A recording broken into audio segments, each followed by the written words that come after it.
GNT show is intended for mature audiences. Parental discretion is advised. These are the voyages of the GNT show. Our continuing mission to explore Star Trek storytelling, to seek out new worlds and interesting characters, to Boliga, where no show has gone before.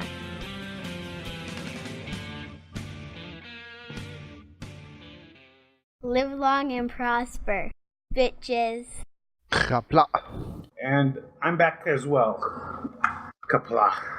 That was epic. I love that. That was awesome. That was very good. I love that song. Her rendition is like perfect. So, okay. Jessica, are you here? Yes, I am here. Are you ready to kick off NaNoWriMo? I am. Just one, 2 seconds. Hang on. Okay. We should probably announce that this hour's prize is going to be an autographed copy of Jespa's book. She's a NaNoWriMo author. She participates regularly, and this book you actually wrote during a NaNoWriMo a couple years ago, or something, right?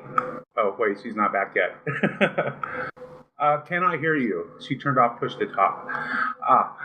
So bear with us. Some technical difficulties. Looks like she'll needs to be hands-free for the next hour. So we're going to be talking about writing and talking about Nano and other good things, I'm sure. It is November on the East Coast.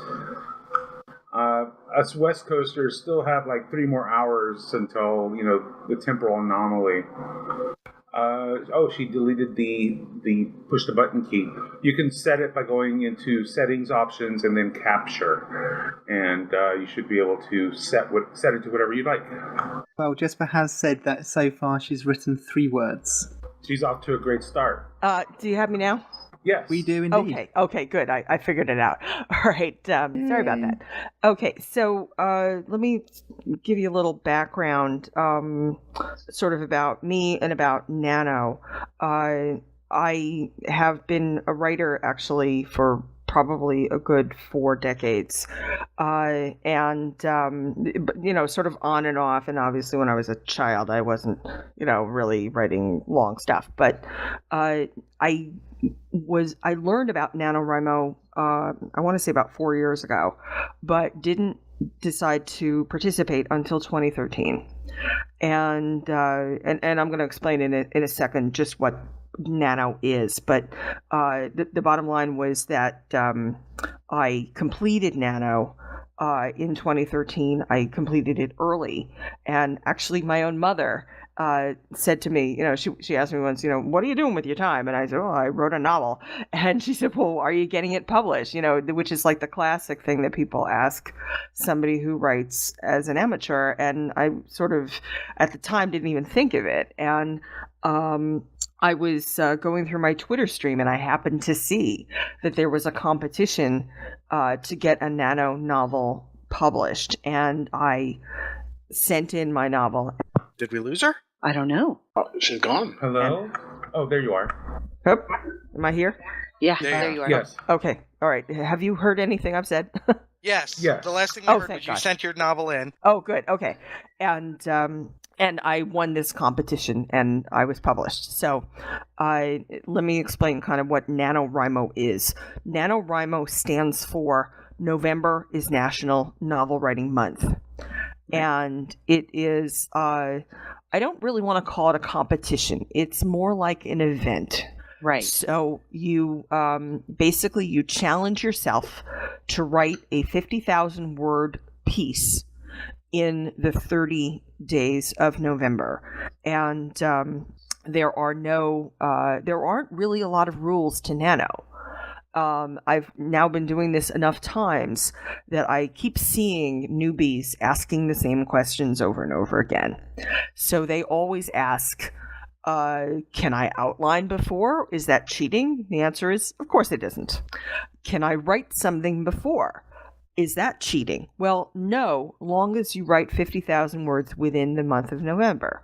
So if you're writing a 300,000 word behemoth and you've written 250,000 words of that and you write the last 50,000 during November, awesome. You've done nano. That's great. You can write in another language if you want to. You want to write poetry? Knock yourself out. You want to write a bunch of short stories and string them together and add them all up and they'll be 50,000? Awesome. Do that. You want it to be nonfiction? Go for it. Do that. There are no nano police. There isn't anybody who's going to come back to you and say, well, you didn't, do it exactly the way that they said. And so, we're going to take away your little nano credentials. I mean, unless you're doing a competition such as I did, nobody cares. So what? So, you don't want to cheat yourself. I don't think you should cheat yourself. I mean, because people also always ask, if I write the word the 50,000 times, do I win nano? And the answer is, yes, you do, except what you've created is crap. Very true. I mean, you're doing this in order to. This is not top forward. You're not being punished, by writing the same line a dozen times, 100,000 times as punishment. Right. And, but I mean, you're doing this to get some creativity into your life and not just to sort of tick off a box and say, okay, I did nano, quote unquote. So. Well, and for some people, it's the challenge that they need if they've always wanted to write something to motivate them to get themselves going. Absolutely. And the thing also, and I'm sure like Dayton and other people can attest to this, that writing can be an extraordinarily solitary pursuit. And so as we have a Solitary result, Man by Neil Diamond. and it's like it can be very lonely. You're just sitting in your room and you're just hunched over a keyboard or you're writing by hand. And this gives you people to sort of commune with who are similar to you. And, I mean, there are people who do write-ins or they'll go to coffee shops or they'll do something like that and they'll write with others. I find that way too distracting and I can't handle it. But it is nice to, know that other people are doing the same sort of thing. And these are people who I can connect with on Facebook or on the Nano group or on Wattpad, for example. And we have something in common and we can discuss it. But I know people that will go to our Wegmans, which if you don't know what a Wegmans is, it's a grocery store, but it's like an upper scale, and it's got like an area where you can get food and sit down, and they have Wi-Fi and everything. And they'll go in there just because they where Janet may need to be alone.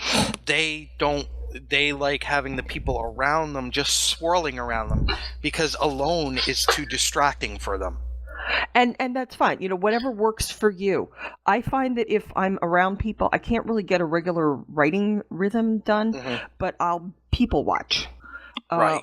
Or I'll listen to what somebody's saying, or I'll listen to their accent or their word choices. Like, I remember hearing people talking actually about Muslims, and they said it was a very prejudiced thing. It was what did they say?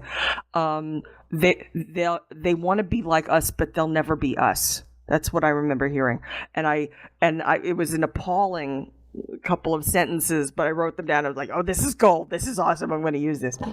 Ironically, Marv says that about everyone. There you go. It's true, because I am awesome and you guys are just crap. It's true. There you go. Except for Terry and Jasper. They're fantastic. Go fuck yourself. So one of the things that comes from writing, and not just nano, but just writing in general, is people ask, where do your ideas come from? Oh.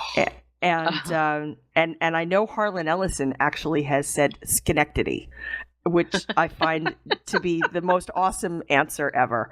Because do you pluck them out of thin air? No, they get mailed to me from Schenectady, and so. There's a subscription service. Yeah, that's it, exactly. Ideas are us. It's Amazon, and you have to subscribe. But, it's like Nerdblock for writers. The truth is, that ideas come from all sorts of weird places, and actually ideas are kind of a dime a dozen. You can get all sorts of ideas. It's the execution that's much harder. So you might get, or you get an idea and then you sort of write it and then you realize, well, yeah, I kind of did a meh job on this. The first Nano novel, the one that is being given away, which is called Untrustworthy. That one came from, I had an idea of like the concept I had was, what would happen if somebody kept waking up in the morning and things had subtly changed. That you'd be in your house and you'd see suddenly this this wall hanging, which you'd never seen before, and then the following day it would be on another wall, And the next day it would be in another room. Just this weird little thing. Never. It very much like the Worf Parallels episode, if you remember that. Mm-hmm. Where just like these little tiny subtle changes. And as I thought of this idea, I started to kind of get like other little window dressing to go along with the idea. And one of the pieces of window dressing is what would happen if a society had grown up, an intelligent society pretty close to our level of technology, but they had never invented the wheel. And it was such a wacky idea, and hey, what the hell? And because one of the things that you don't even realize that you're looking for this untrustworthy. You wouldn't look for it, but nobody rolls anywhere, nobody drives anywhere. They take sleighs. Everything is sleighs. And actually, my husband asked me, "Is this a place that's just covered with ice all the time?" And I'm, in all honesty, I don't even know, but it sounds good. But it's sort of this kind of wacky little idea here. The Nano novel from last year was actually the second one in a trilogy, and that was the one where the storyline included the line about they are not us, they're trying to be us, they'll never be us. And because that was sort of this parable of immigration. And when you think of illegal aliens, we think of folks from other countries. And in this series, the illegal aliens are real aliens, but they're trying to assimilate into our culture. So here are these aliens who are humanoid, and they're as smart as us, if not smarter. Do they have an N1 visa? I'm just playing. Well, it's that you've got this concept of what's assimilation like, and what does it mean to be a part of society, and the idea I had in my head was all of society is divided into three parts, which is a play on what Caesar had said when he crossed over into Gaul, or rather when he conquered Gaul. He comes back to the Senate, and I'm talking about something that happened 2,000 years ago, and he said, "Omnia Gallia divius inter tres partes." All of Gaul is divided into three parts, and so the idea was all of society is divided into three parts, and the three parts are humans, obolonks, which is the aliens, and robots. So you've got the sentient robots also. And it's what is society like? And that's kind of the overarching theme of this series is what is society like? And it's done in the against the backdrop of that there have been killings of these aliens, that there are people who are so xenophobic that they're killing off some of these aliens, and how does our society handle this, and how can we keep peace with them too, because they're sort of targets, but they're sort of targets of like your average Joe person. This is something that's actually rather timely now. This year's Nano, of which I've written I actually wrote 77 words, even more than 3.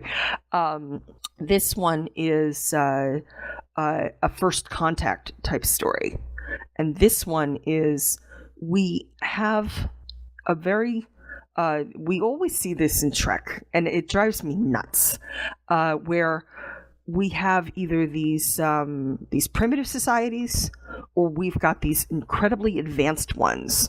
And our first contact ever was with an advanced society, and it was with an advanced society that had met other advanced societies. Mm-hmm. And so we kind of come to Trek and we say, oh, there's look at all these species and everybody's so smart and everybody's got all this tech and everybody is so far ahead and wonderful. And so the idea that I had was, what would happen if the first people we ever met were really way behind us? Yeah. And I don't mean like, medieval, and I don't mean 1800s, and I don't mean ancient Rome. I mean Australopithecus. You don't have to curse. So like, what does it mean to be intelligent? What is it? Because sort of the question is, are they animals or are they human-like? I mean, we know they have the potential, but and to add kind of another monkey wrench into this, it's that it's a very small society and that this species is dying out. Mm-hmm. So if they're animals, then they're an endangered species. But there's also a ton of invasive, horrible things that we can do to try to get them to survive, such as interbreeding, animal husbandry is the sort of thing that we do with pandas now.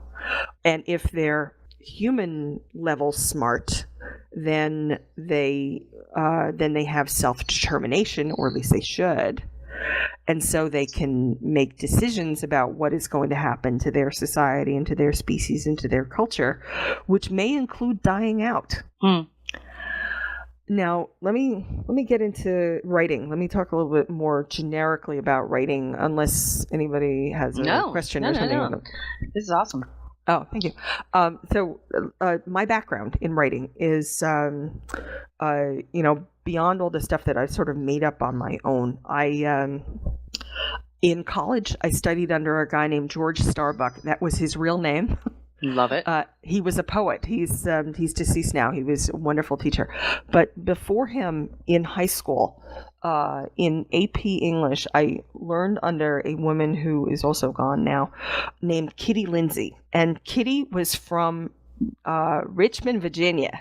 And so she would read our stuff out loud. We were taking regular AP English, but the AP test happens in April or May, and then, high school doesn't end until June, so there was nothing to do for that last month. So she would have us write fiction, and she would read it out loud to the class. But because she was from Richmond, Virginia, everything sounded like it happened in Dixie. It was all To Kill a Mockingbird. Yeah, exactly. No matter what the hell you'd written, it was To Kill a Mockingbird. And she gave the best freaking advice I've ever heard about writing. And it was the 4 C's. Everything's gotta have them. Characters, conflict, crisis, change.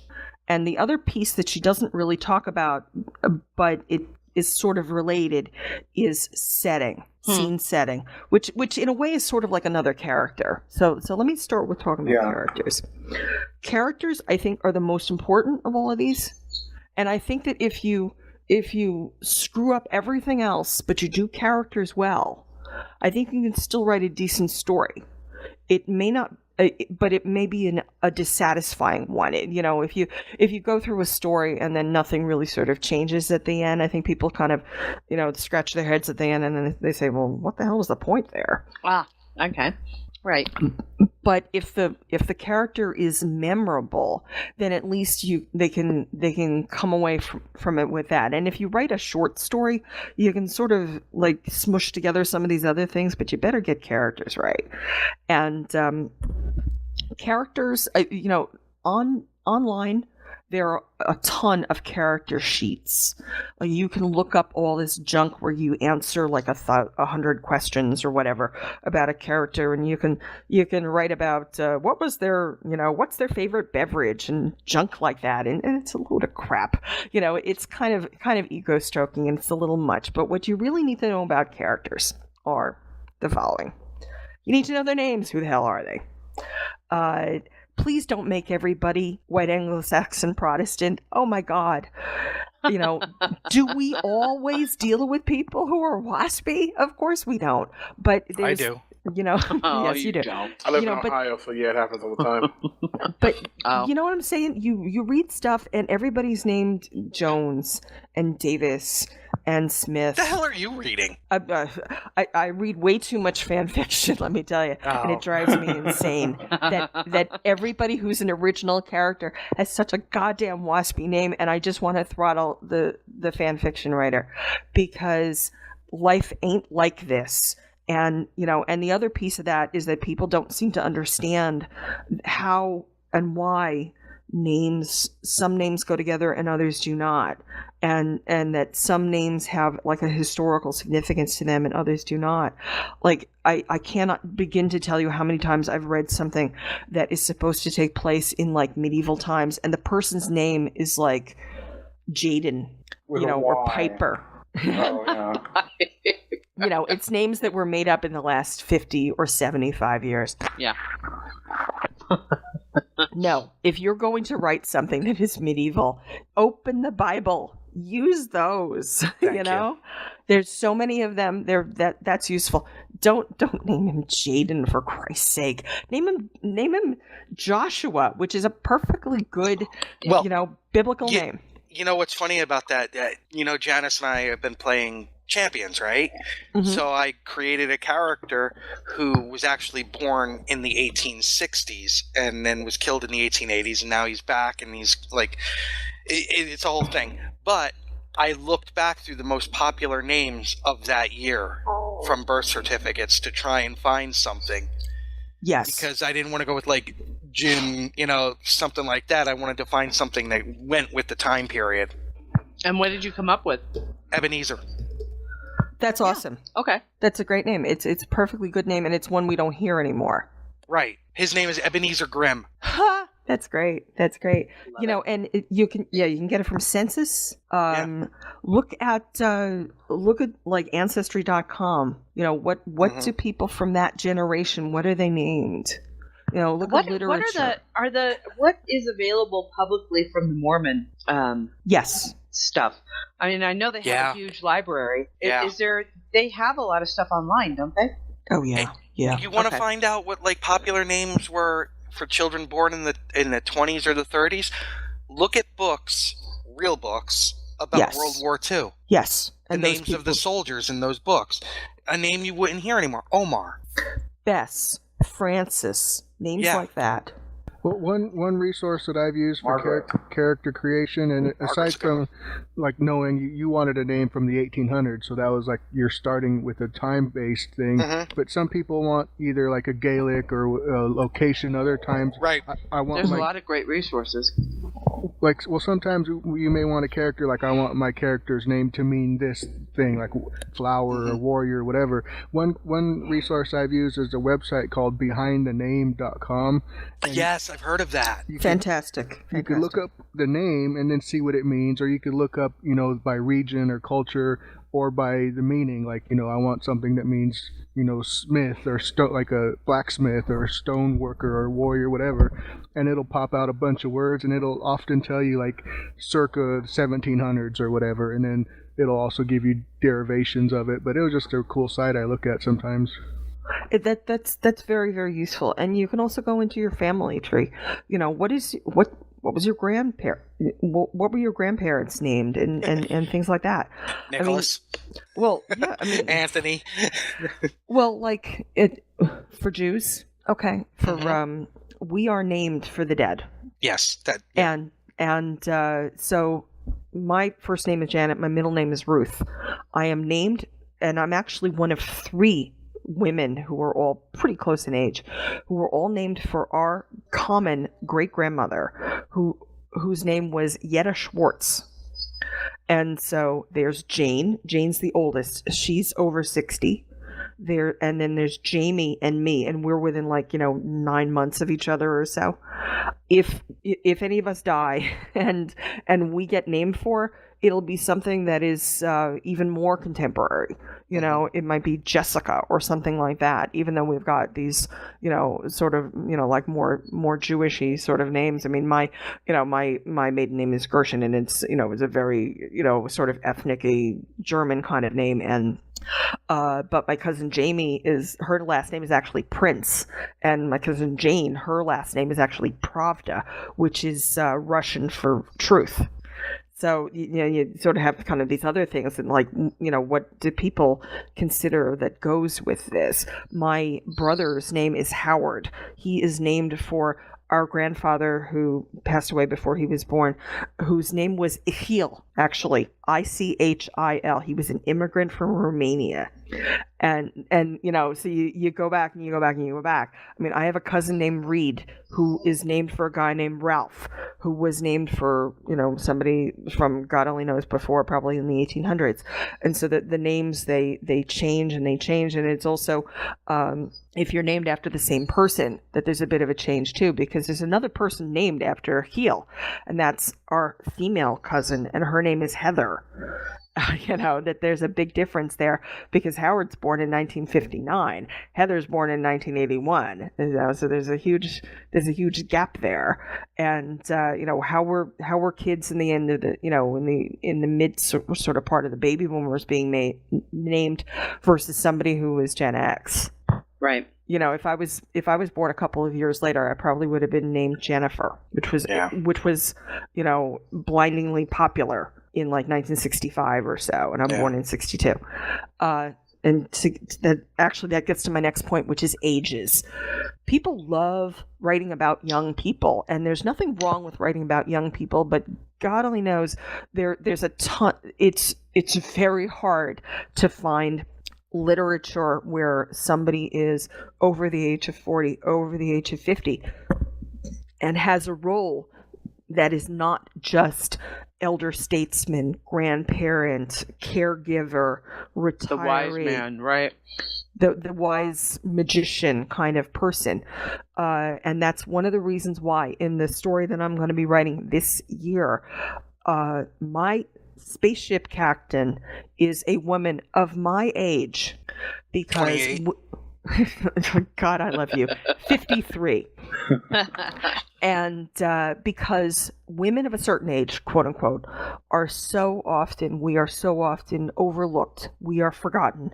We are not listened to. We are dismissed. And I wanted very much for this person to be somebody who you wouldn't see as your hero character, that she could be a hero character. Because I think this is sort of a Janeway character in a way, but Janeway was actually meant to be younger. I mean, Janeway, I think they were sort of playing around with ideas. They weren't sure, maybe they weren't sure if they wanted her to be somebody who could have a kid. And, that might have been that kind of question in the writer's room in the beginning when they were making the character.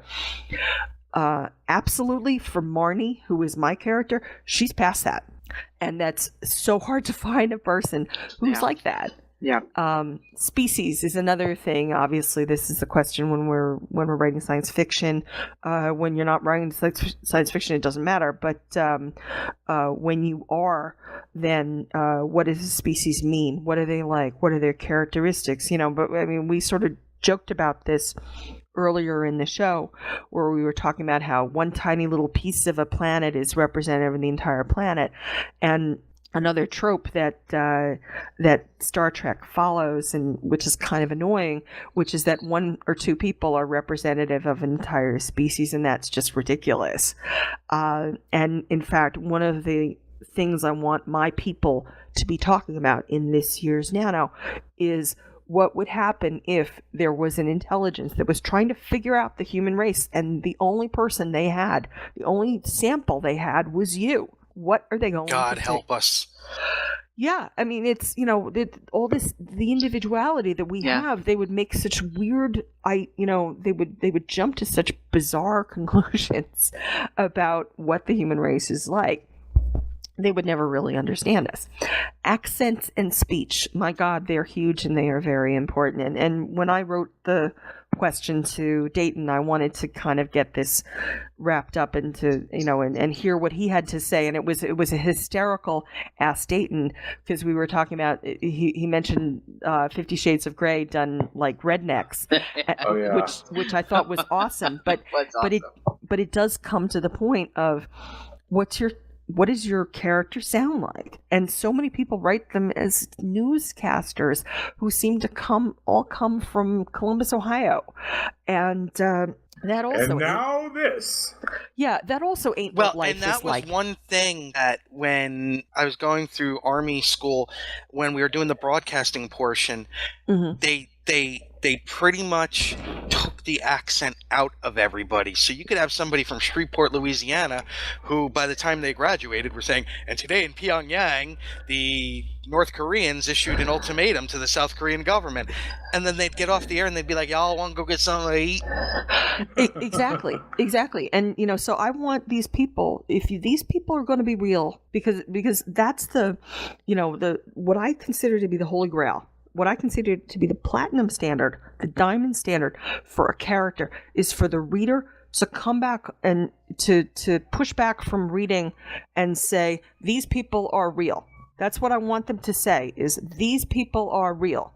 Even if they're not human, if this is a species that was never seen before, it's some weird time or whatever, I want them to be saying, these people are real. And so accents and speech and word choice, it all means something. Let me ask you a question then. I'm sorry. Let me ask you a question. Mm-hmm. We talked a little bit earlier that this is the 30th anniversary of The Breakfast Club. Okay. One complaint I've heard about that movie is that some people say they don't talk like kids. I've always thought that John Hughes liked kids and gave kids... He let them talk like kids. You know what I mean? He didn't dumb them down so that they were just idiots. Right. I think John Hughes and oh God, I'm picturing her and I can't remember her name. But she wrote Fast Times. Oh yeah, no, Fast Times was written by the guy. Oh, what's his name? Yeah, I know. We're he also wrote Almost Famous and Say Anything. Yeah. All right. Somebody needs to Google this. Who is not me, but I mean the Fast Times is directed by a woman, but the book was written by a guy. Yeah, Cameron Crowe. Thank you. Yeah, he. Fast Times is a great example of people talking realistically. Yes. I think that if you just sort of let them speak, I think a lot of people will actually speak pretty well, because they want to be understood. But at the same time, they do have their own little ideas about what they're going to be saying, and I think word choice is a big part of it, because word choice also goes with education. I think when it comes to speaking, regionalisms, Coke, Pepsi, Pop. Yes, perfect. If you're down south, you ask for a Coke. You don't ask for a Pepsi. If you're in the Midwest, you ask for a Pop. That's right. And nobody asks for a Pepsi. And it's also here's the question. Janet up here. Yeah. Grinders. Yes. The grinder in a cabinet. You go to the Midwest. What the fuck is a grinder? A grinder, a hoagie. You go to Philadelphia, it's a hoagie. What's a Oh, a sub. Oh yeah, the sub shop's around the corner. It's a po' boy in Louisiana. Yeah. And it's also like, if something wonderful happens to your character, how do they describe it? Do they say wonderful? Do they say good? Do they say neat? Peachy keen? What do they say? How do they put it? Dude. Yeah. Dude, yes. And that's great. Motley Crue made Dude a nationwide word. Dude. I'm just saying is that I kid you not, there are conversations I've had in Southern California that only consisted of the word dude, but meant many different things. I'll tell you what, Marv, would you agree with this? Dude. If you're writing military people, and you have 12 words in the sentence and 10 of them aren't fuck, you're wrong. Mm-hmm. Fuck and hook. But it makes perfect sense. I mean, if you're in the military, you're not going to be talking like you're at a tea party. Well, here's a question I have that I kind of, even myself, go back and forth of whether I like it or I don't like it. Sometimes when it's there, I appreciate it and wish it wasn't there. Other times when it's not there, I kind of wish it was. And you're talking about accents, and Star Trek is a easy example. And the way you could say a person is from, like Chekhov, he's from Russia. Now, in the TV show, he says every W as if it's a V. Yeah. Nuclear, and opposite, nuclear vessels. Now, I'd like to address this. Go ahead. Yes. Now, like with Scotty, he's Scottish, and so when he's like, "I can't give you no more," they'll say like CANNAE, like I cannot do it, Captain. Like Cannae, yeah. Yep. So what is your? I mean, and it could be personal, subjective opinion, but How do you not overdo it? Hey, Admiral Tate is here. Like, do you recommend it? Do you say do it sparingly, or like? Because sometimes if you go overboard, you may not know what is intended. You know, if you're trying to express an accent through intentionally misspelled words. Like, what is your thoughts on that? I think you can absolutely overdo it, and what kills me is I read something, I don't know, it was several months ago, and so I don't even remember who wrote it, but it was something where one of the characters was Mexican. And understand that I have relatives who are Mexican, and and they've got the greatest soap opera names ever. They're all like Sergio Rosenbaum. You know, they're all named like that. Izzy Slapowitz. I had recently read the autobiography of James T. Kirk, and in that book, he actually the Kirk character actually mentions the way that Chekhov speaks, and he says that in the academy, they're trained to kind of lose all of their local accents, but Chekhov made it a point, to not only lose his, but to use it even more. Pride. That's cute. Yeah, he was having some pride in what his background was, and as a result, that's why we get all of the aphorisms from him. Where in Soviet Russia, and nuclear vessels, it's because for his character, it was a thing of pride to not forget where he came from, and not to abandon his accent like everyone else was kind of not really forced to, but they were trained not to use. Interesting. Which, so Janet, you were telling us about Pablo Mandelbaum.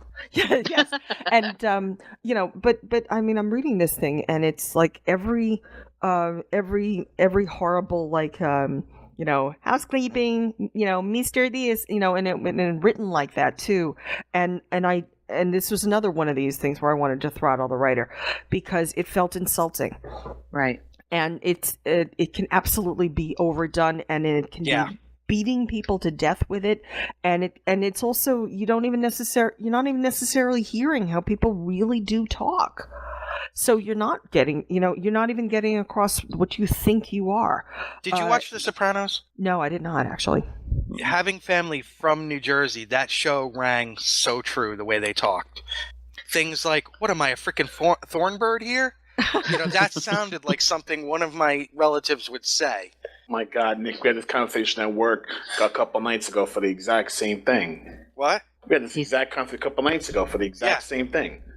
I got mad on the phone, and they were like, "Whoa, Marv, your New York accent came out right there." I was like, "What do you mean my New York accent came out? What are you talking about?" Right there. There it is. Yeah.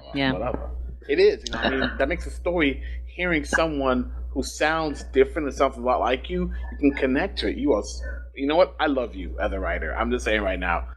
That is fantastic. I'm going to read some of your stuff. I'm going to idolize it right next to Heritage. Thank you. I love you. You're so sweet. I mean, it's one thing also with accents is that they might get thicker or heavier when people are tired or they're drunk. Yes. Or they're passionate. That I know this happens to me. I mean, you can hear some of it, when I'm talking, but and I've also had 5,000 cups of tea at this point. So I'm way more wired than I normally am certainly at this hour. Well, to add to that, Janet, my first wife was so well spoken and never swore anything. She was in the Army. When she put her uniform on, totally different in the way she talked. She talked once the uniform came off, she was back to being that wasp. Yeah, and, people can be like this, and or yeah, and there's also people who will lapse into another language if they get really angry and flustered. Yeah, I mean, Mira, Karen, no dice nada, ¿ok, papá? No dice nada para mí, ¿eh? No es importante. My father will speak Yiddish. Yeah. Will he really? Oh yeah. Well, he was brought up in basically essentially a bilingual household. You see, my grandmother would. she would only slip into Polish under her breath, and when she was calling somebody a bad name, she would just mumble it. Oh man, that was the only time I ever heard the Polish. Dialect and the way people talk can be as much a painting as anything. It's also exceptionally useful if you've got a bunch of people talking in a scene, and you don't always want to keep adding he said, she said, he said. It's boring after a while. Said Janet, said Terry, said Mark. Right. Yeah. God, it's annoying. But if one or two people, they shouldn't all be special snowflakes.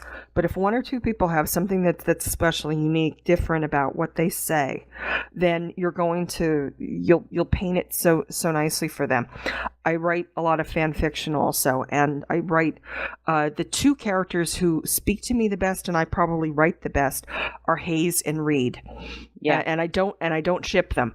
And the way that I write Reed, which is not canon, a little bit beyond canon, is I write him as a pet names person.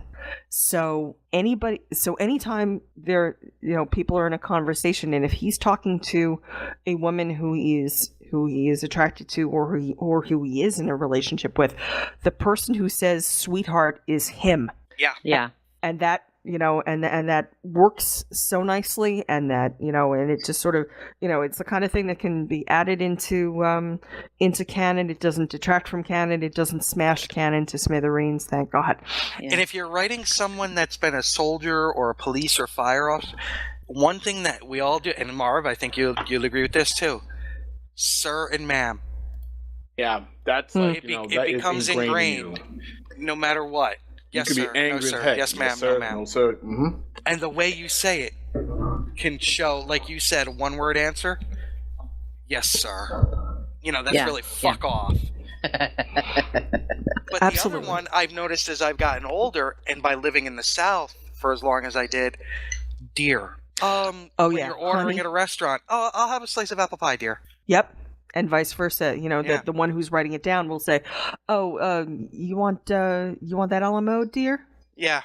Or hun. Hun. Yeah, hun is the West Coast way, right? But you mentioned something like sailor, like soldier, sailor. Certain people will always include like curse words, but it's just one another like nuance of a personality that like the people who basically use a curse word but will use a substitute, like my grandmother and I have relatives that will say oh sugar instead of oh shit. Yes. They'll say like yep. So they basically want to use the cuss word and what they mean, but they won't say the word itself, except when she dropped a thing and it really broke, she goes oh shit, and something that was different at that point than the here's typical. One for you that older people do. My mom used to do it all the time. She'd be on the phone talking to me, and she'd be talking about the neighbor across the street, and you'd get this. So, yeah, this is it. That came home. Yes. She was yelling in the hall. Mom, why are you whispering? It's 10 degrees outside. All the doors are closed. She can't hear you. But they still do it. Yeah. They still do it. So here's my question to address kind of the issue of accent.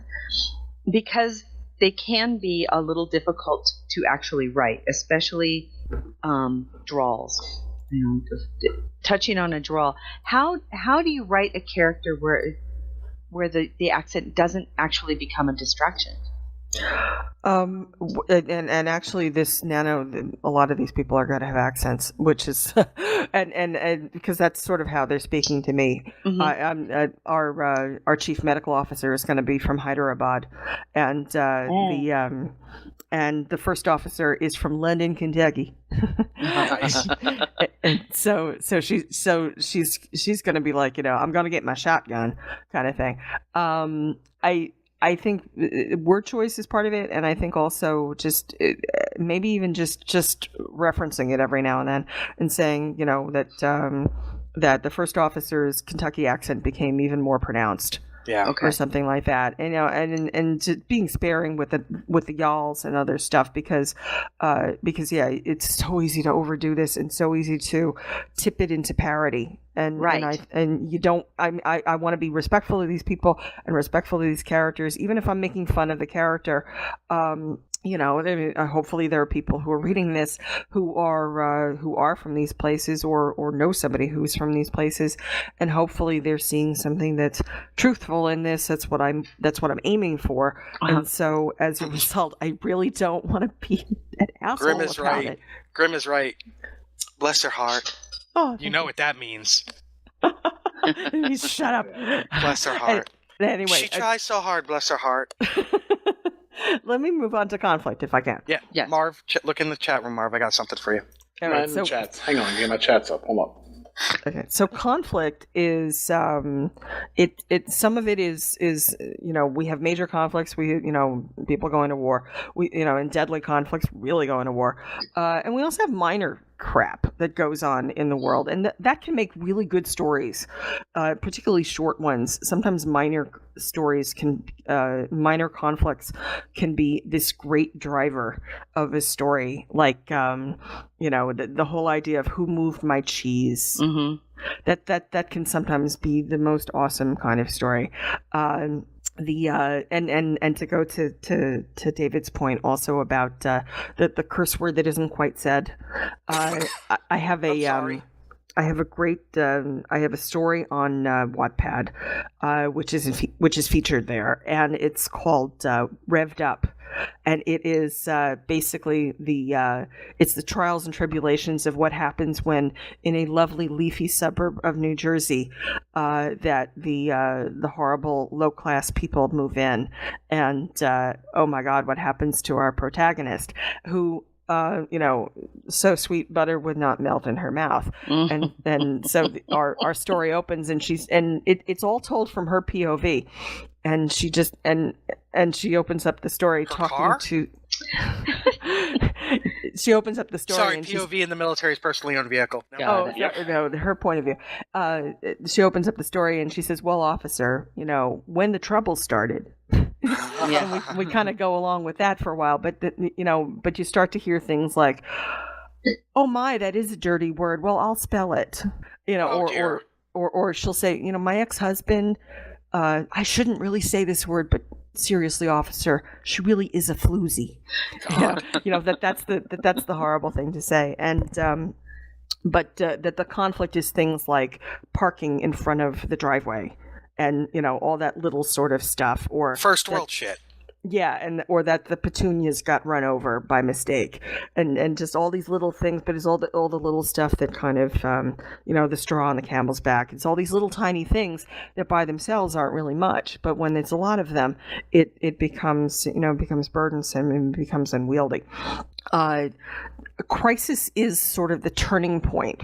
That's it's also called climax, and I actually like to write something which has. Do you like climax? Yeah, well, I don't really like writing one big one unless it's a fairly short piece. I actually write. I know lots of little ones. It is like sex. It is very much like sex to write a bunch of smaller ones, and to have the story, instead of being one big mountain and a valley, to be more like a sine wave, where smaller things coming up, and sort of this coming at you and that coming at you.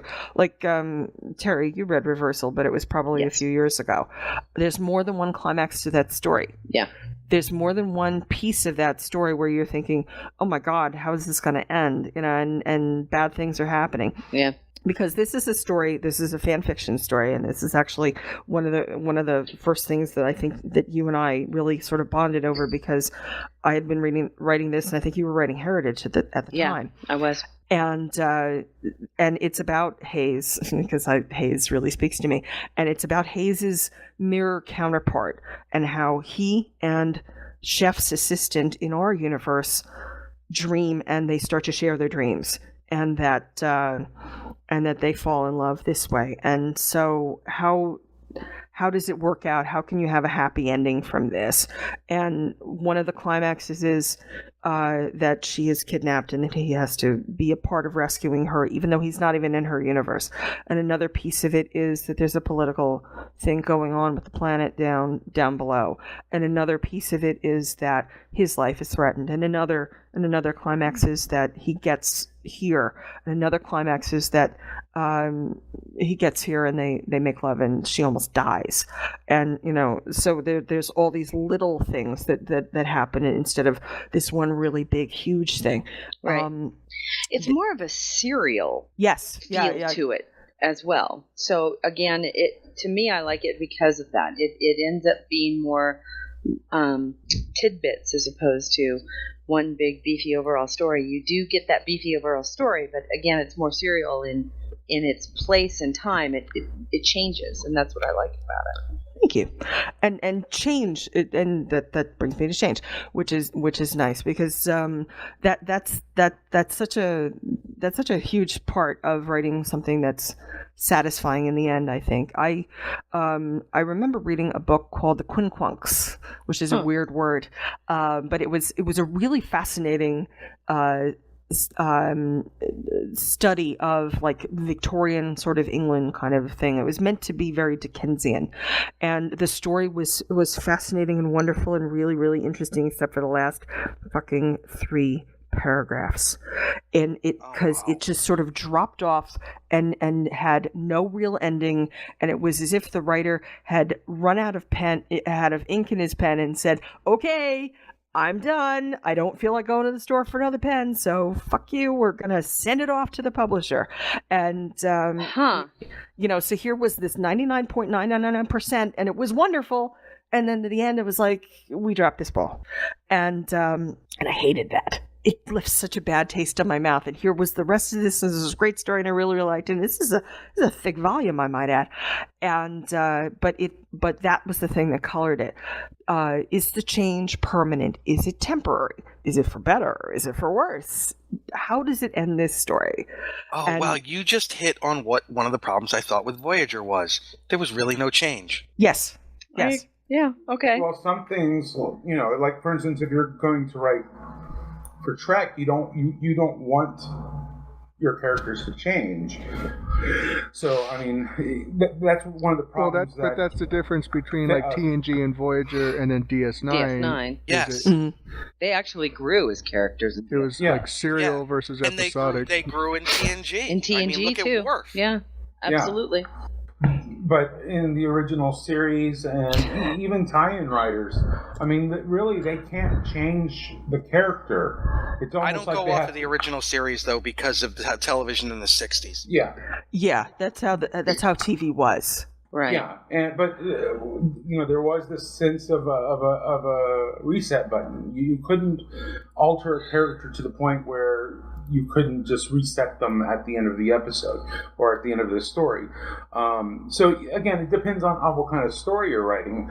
Granted, for most fiction, yes, you want to have that change. You want your characters to go on a journey and to be different at the end of that journey, to show that they've been through something. But again, if you're going to be writing certain things, you don't want that change. So it kind of hampers your ability. But again, it's just what kind of story are you telling, and what. See, and I would have to disagree with you a little bit on the idea that the novel writers don't get that freedom now in Star Trek. They do now. They do. I think very much so, because we're seeing a lot of change and a lot of growth.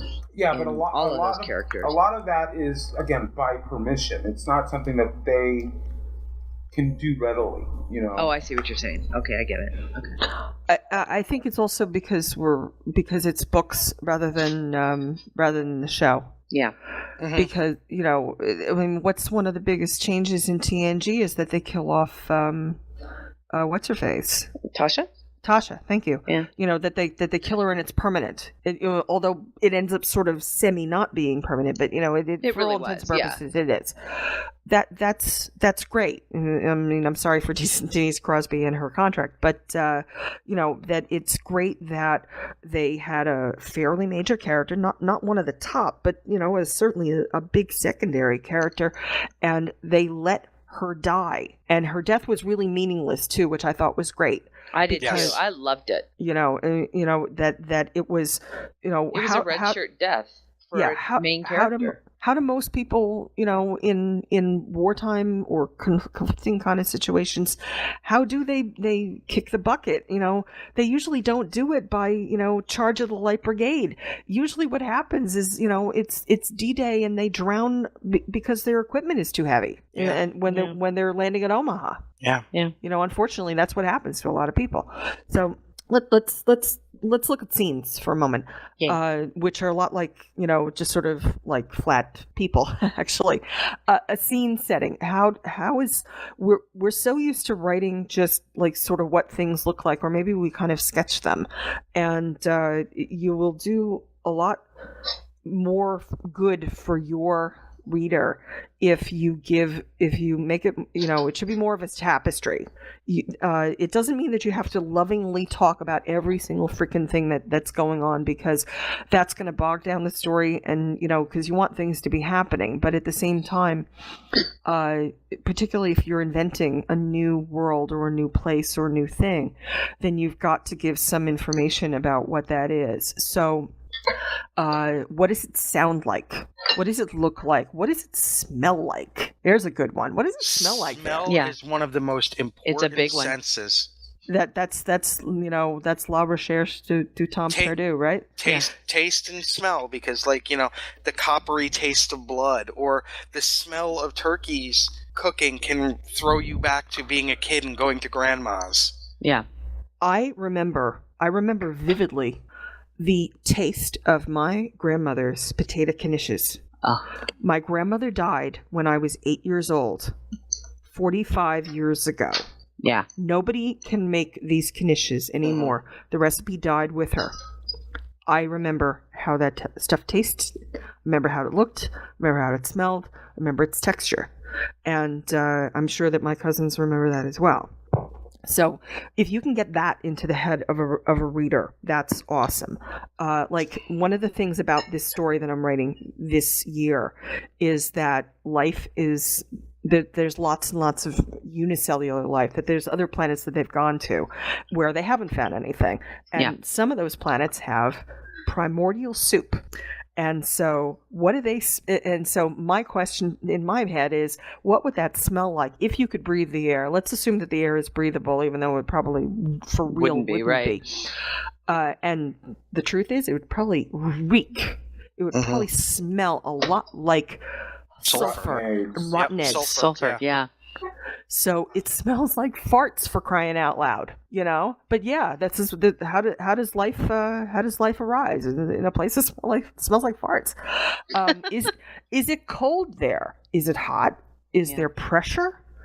What's the decor? If you're inside, what's the weather? We're so used to seeing it never rains and it's always like this, or if they use weather, it's because they're trying to cover up the fact that they can't really do the special effect. You might be seeing that where the a rainstorm covers up bad CGI. But you're not hampered by that when you're writing. So when you've got weather happening, I mean, use it. If I'm walking in a snowstorm, I'm stumbling. Snow is heavy, and there's a smell. Yes, yeah. There's a smell to a snowstorm. Yes, and what happens if your boots fail and your feet start getting wet? Oh, there's a stink. Yeah, and how that feels. I mean that's and how much and how that makes you shiver. And one thing, and Terry, I'm sure you can. I've read novels where they're talking about a rain in the desert.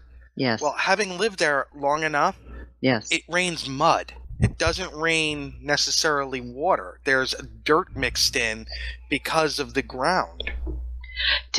And it really does. It depends, just like any. And not. I think most people, no matter where you live, know the difference between how it smells before it rains and after. Oh yeah. Yes. There's a very distinct difference between the two. Yes. And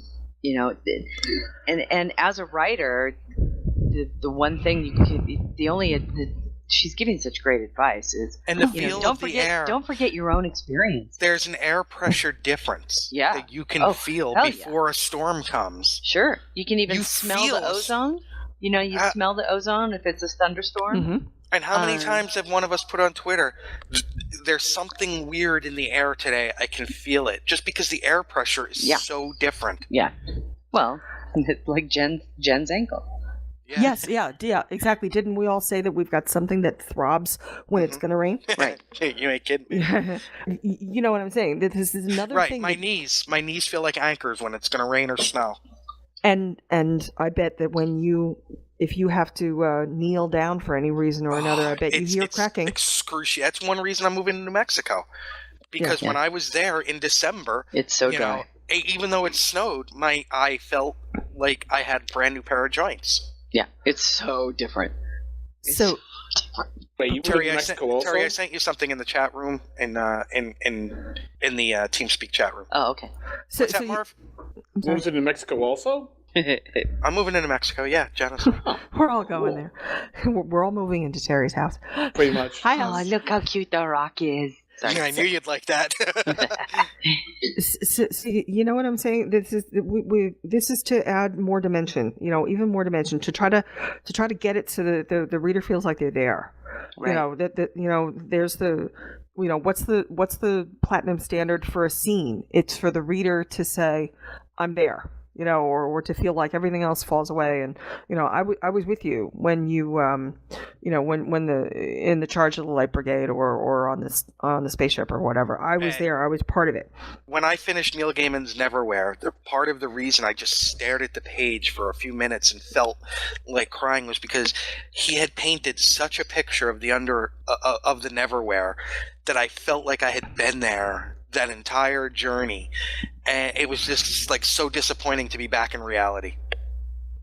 Yeah, that you've been transported quite literally. That's a wonderful, wonderful thing. And they talk about suspension of disbelief, and I really like the idea of suspension. That it's something that's up in the air, and as a writer, all you want to do is hold that freaking thing up. Because and you want to make sure that it doesn't come crashing down, because once it comes crashing down, it's over.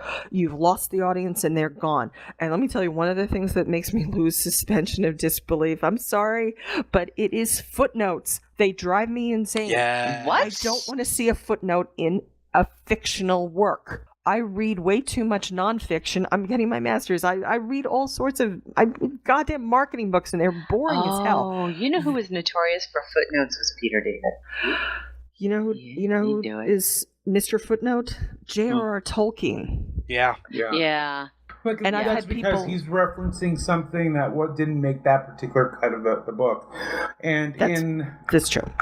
And in the autobiography of James T. Kirk, there are footnotes in there, and they're called editor notes, and they're like corrections or adjustments or a little bit of backstory based on something that Kirk had talked about offhand.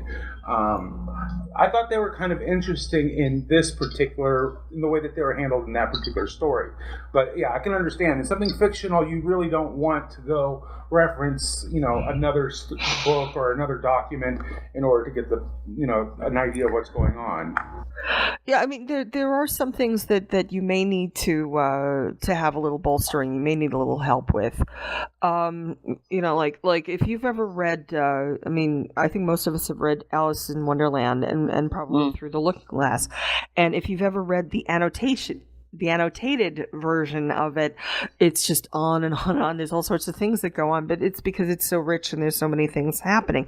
But you can also enjoy it without any of that stuff. You can even enjoy it as a child's work, although God knows, it really isn't, right? Yeah, if you really know about it, it's not. So let's just go back a little bit into language a little in active voice, passive voice, things like that. A lot of people will tell you to never ever use passive voice. Those people are wrong. Oh.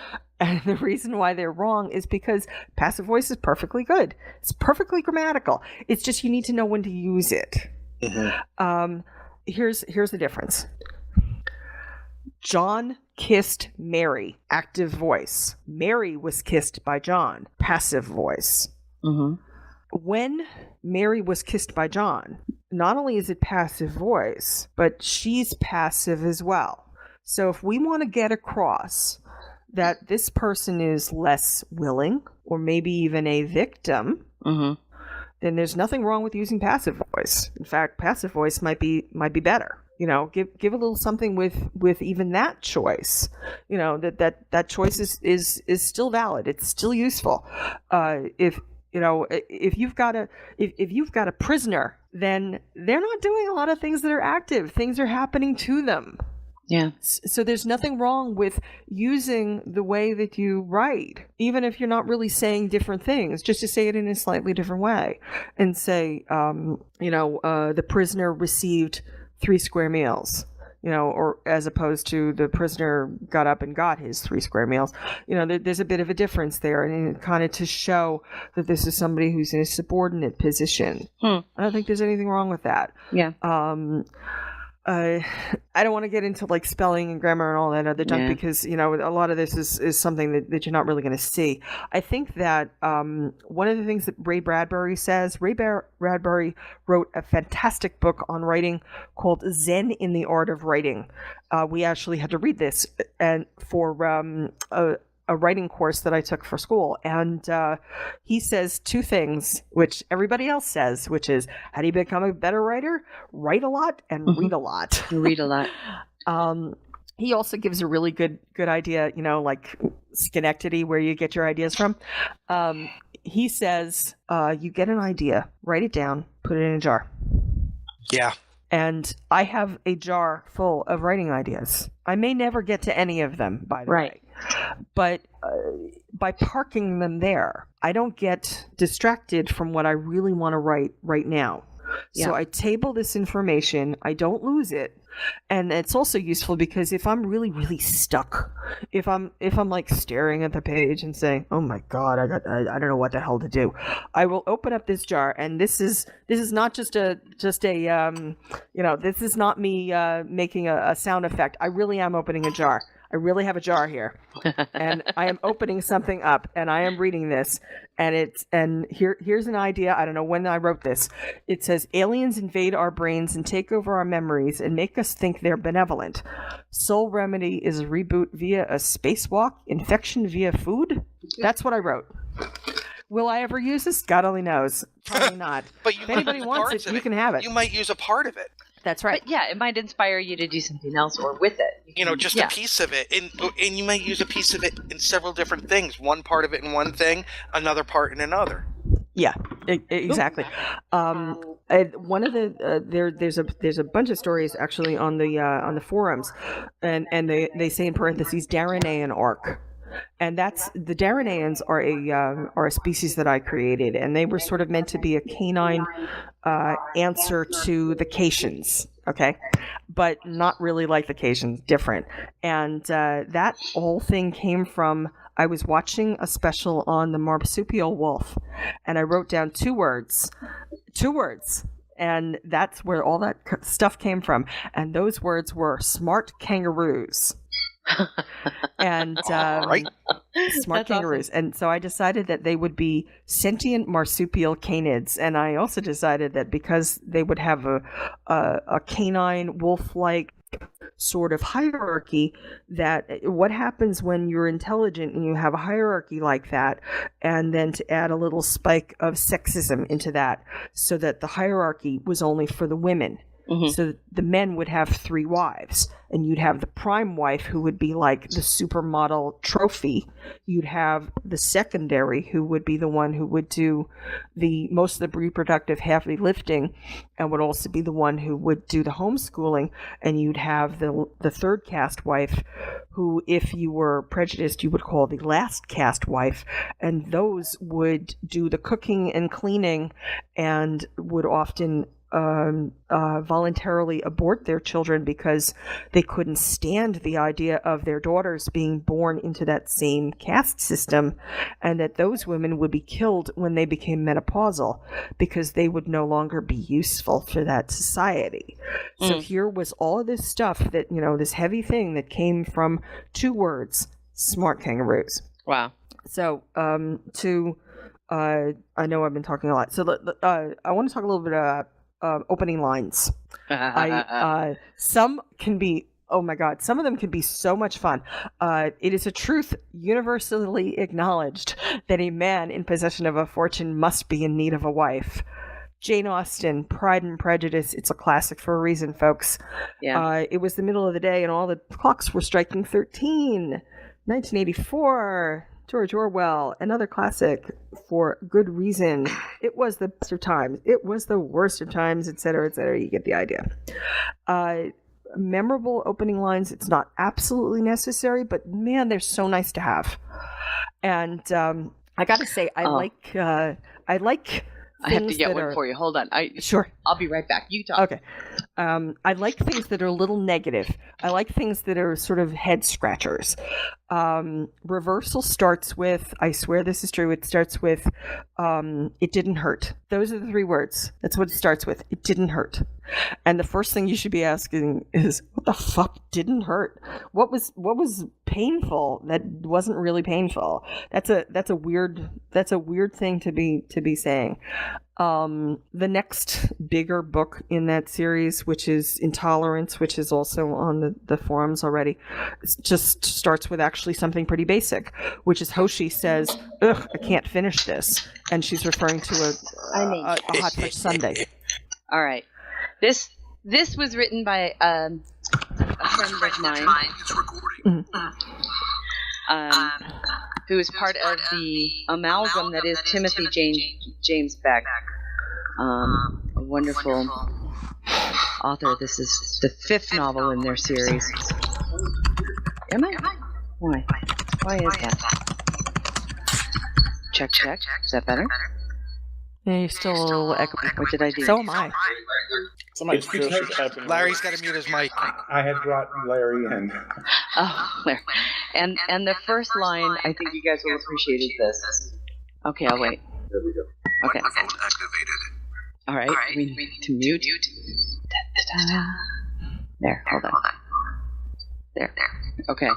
And the line was, I ducked beneath a diner's awning and decided that the city had finally made me her bitch. I love that line. You didn't? Okay. It was, I ducked beneath a diner's awning and decided that the city had finally made me her bitch.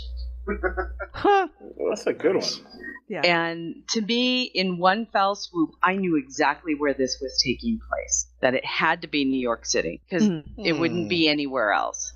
Oh, I don't know about that. Oh, I do. I'm you ever been to Columbia, South Carolina? After basic, yeah, Nick. Yeah, right? I love the Or opening Atlanta? line of The Martian we were just talking about earlier, and I read it. The opening line of The Martian is, "I am so fucked." That's a great opening line. A scene right then and there. That's a great opening line. The opening line of the nano novel that we are giving away, my novel, is there was nothing easy about it. Oh, and yeah. the opening line for this year is 3 words. Oh my God! When this came to me, it was like a bolt out of blue, and it's just 3 words, and it is, "Life is common." Oh, very cool. Thank you. Very Right, cool. hold on. I gotta give you the first line of that I'm working on, The Flock. It's opening up. And then, by the way, Janet, I sent you something in chat, Okay. TeamSpeak, that I'd like us to get to before Larry. The Instagram? The who? I sent it to you. It's just to you. I didn't send it to everybody. Oh, I just found it. Okay, never mind. So what about it was a dark and stormy night? Was that ever really in a book? Was that overused? What's the thing with that? That's the Bulwer Lytton competition. That's supposed to be one of the worst opening lines in history. It's just sort of cliched, I think, because it's sort of overdone, and dialogue is often said to be cliched as an opening, but I actually think it's not. It can be well good. Done. Yeah. Here's the opening line of mine: "Officious prick making me wait like this." That's a great opening line. And like I said, I really like things that are sitting in what smelled like a litter box that hadn't been cleaned in years. I could feel my impatience mounting as I watched the needle-thin red line on the wall clock tick in its endless circuit. Love it. All right, Every military officer's office, everywhere in the military. That's a good one, Nick. I like that. All right. Life is common. By the time Captain Mariana Shapiro of the USS Valentina Tereshkova could stop herself, she had said those words out loud, even though she was alone in her office. She stared for a second at a flat screen attached to the wall as the stars streaked by. Nice. Very cool. That's all I've written so far. That's the novel. There you go. Well, I'm done. I wanted to get to something before we get to Larry, because it's still Halloween on the West Coast and in the Central area. Yeah. Yes. And Janet, are you up for this? Absolutely. It's a Halloween tradition that I have to read this every year. Because it's Halloween and because it's amazing writing, we're going to read The Raven. All right. Ready? I'm going to take a graph, then she's going to take a graph, and so on. Okay. Once upon a midnight dreary, while I pondered, weak and weary, over many a quaint and curious volume of forgotten lore, while I nodded, nearly napping, suddenly there came a tapping, as of one gently rapping at my chamber door. "'Tis some visitor," I muttered, tapping at my chamber door. Only this, and nothing more. I remember it was in the bleak December, and each separate dying ember wrought its ghost upon the floor. Eagerly I wished the morrow, vainly I had sought to borrow from my book surcease of sorrow, sorrow for the lost Lenore, for the rare and radiant maiden whom the angels name Lenore, nameless here forevermore. And the silken, sad, uncertain rustling of each purple curtain thrilled me, filled me with fantastic terrors never felt before, so that now, to still the beating of my heart, I stood repeating, "'Tis some visitor entreating entrance at my chamber door, some late-night visitor entreating entrance at my chamber door. This it is, and nothing more." Presently my soul grew stronger, hesitating then no longer. "Sir," said I, "or madam, truly your forgiveness I implore. But the fact is I was napping, and so gently you came rapping, and so faintly you came tapping at my chamber door, that I scarce was sure I heard you. Here I opened wide the door, darkness there, and nothing more." Deep into that darkness peering, long I stood there, wondering, fearing, doubting, dreaming dreams no mortal ever dared to dream before. But the silence was unbroken, and the stillness gave no token, and the only word there spoken was the whispered word, "Lenore." This I whispered, and an echo murmured back the word, "Lenore." Merely this, and nothing more. Back into the chamber, turning, all my soul within me burning. Soon again I heard a tapping, somewhat louder than before. "Surely," said I, "surely that is something at my window lattice. Let me see then what thereat is, and this mystery explore. Let my heart be still a moment, and this mystery explore. 'Tis the wind and nothing more." Open here I flung the shutter, when, with many a flirt and flutter, in there stepped a stately raven of the saintly days of yore. Not the least obeisance he made, not a minute stopped or he stayed he, but with mane of lord or lady, perched above my chamber door, perched upon a bust of Pallas, just above my chamber door, perched and sat, and nothing more. Then this ebony bird, beguiling my sad fancy into smiling, by the grave and stern decorum of the countenance it wore, Though thy crest be shorn and shaven, thou, I said, art sure no craven. Ghastly, grim, and ancient raven, wandering from the nightly shore, tell me what thy lordly name is on the night's Plutonian shore. Quoth the raven, nevermore. Much I marvel this ungainly fowl, to hear discourse so plainly, though its answer little meaning, little relevancy bore. For we cannot help agreeing that no living human being ever yet was blessed with seeing bird above his chamber door, bird or beast upon the sculptured bust above his chamber door, with such a name as nevermore. But the raven, sitting lonely on the placid bust, spoke only that one word, as if his soul in that one word did he outpour. Nothing farther than he uttered, not a feather than he fluttered, till I scarcely more than muttered, other friends have flown before, on the morrow he will leave me as my hopes have flown before. Then the bird said, nevermore. Startled at the stillness broken by reply so aptly spoken, doubtless, said I, what it utters is its only stock and store, caught from some unhappy master, whom unmercifully disaster followed fast and followed faster, till his songs one burden bore, till the dirges of his hope that melancholy burden bore, of never, nevermore. But the raven, still beguiling all my fancy into smiling, straight I wheeled a cushioned seat in front of bird and bust and door. Then upon the velvet seeking I betook myself to linking, fancy unto fancy, thinking what this ominous bird of yore, what this grim, ungainly, ghastly, gaunt, and ominous bird of yore meant in croaking, nevermore. This I sat engaged in guessing, but no syllable expressing to the fowl whose fiery eyes now burned into my bosom's core. This and more I sat divining, with my head at ease reclining on the cushion's velvet lining that the lamplight gloated o'er, but whose velvet violet lighting with the lamplight gloating over, she shall pass, nevermore. Then methought the air grew denser, perfumed from an unseen censer, swung by seraphim whose footfalls tinkled on the tufted floor.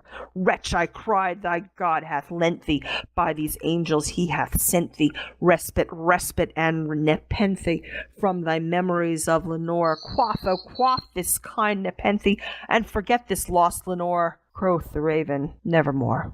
Prophet, said I, thing of evil, prophet still if bird or devil, whether tempter sent or whether tempest tossed thee here ashore, desolate yet all undaunted, on this desert land enchanted, on this home by horror haunted, tell me truly, I implore, is there a balm of Gilead? Tell me, I implore.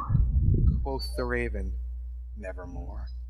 Prophet, said I, thing of evil, prophet still if bird or devil, by that heaven that bends above us, by that God we both adore, tell this soul with sorrow laden, if within the distant Aden it shall clasp a sainted maiden whom the angels name Lenore, clasp a rare and radiant maiden whom the angels name Lenore.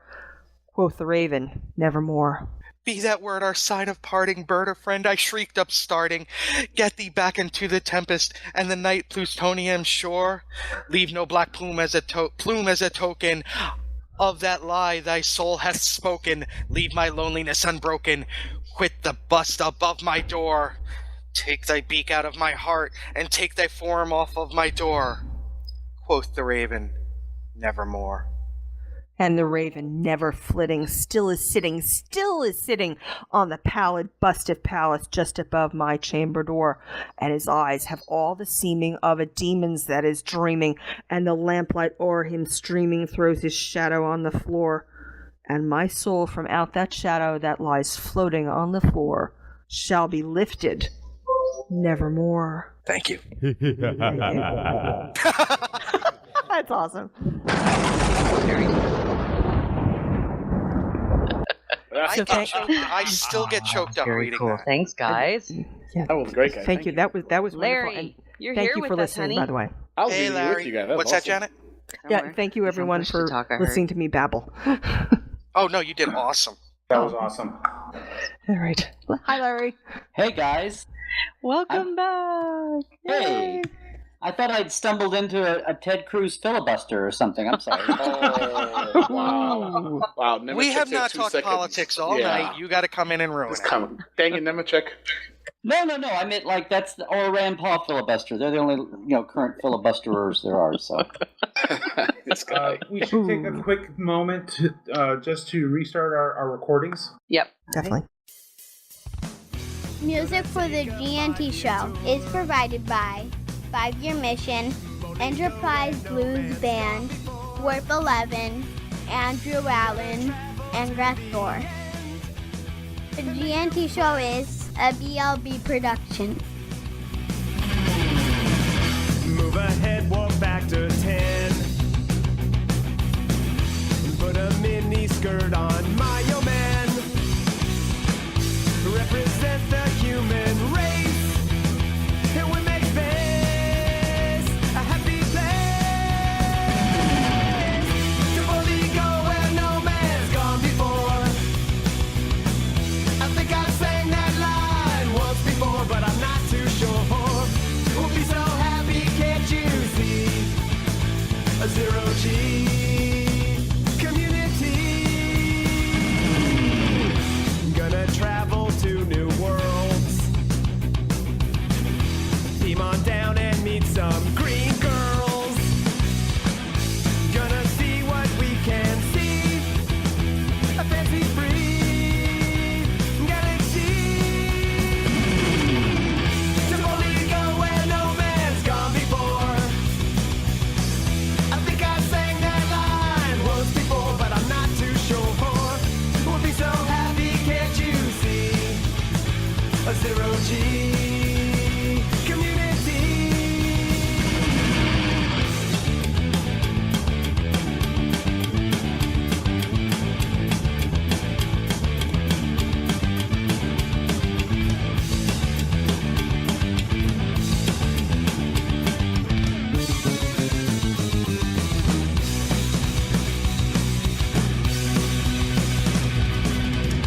Come and take a tour with me. There'll be no cons or Kobe